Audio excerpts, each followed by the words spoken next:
मुख्यमंत्री तथा वित्त व नियोजन मंत्री देवेंद्र फडणवीस यांनी राज्यातल्या विविध विभागांच्या जिल्ह्यांच्या वार्षिक योजनांसंबंधी आढावा बैठक घेतली।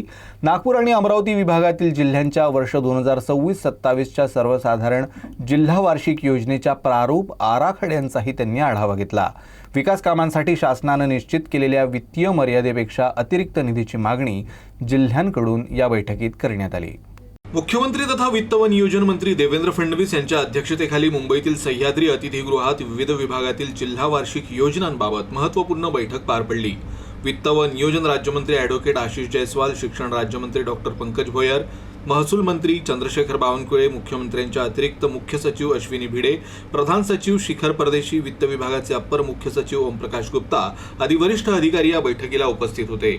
नागपूर विभागीय आयुक्त कार्यालयातून विभागीय आयुक्त विजयालक्ष्मी बिद्री आणि नियोजन उपायुक्त अनिल गोतमारे दूरदृश्य प्रणालीने या बैठकीत सहभागी झाले होते।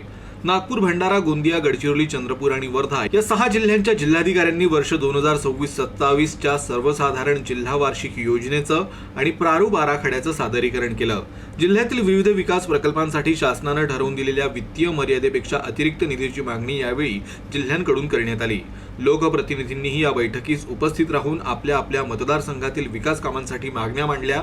सादर करण्यात आलेल्या प्रस्तावांचा मुख्यमंत्र्यांनी सखोल आढावा घेत नियोजनबद्ध आणि प्राधान्यक्रमानुसार विकास कामं राबवण्याच्या सूचना दिल्या।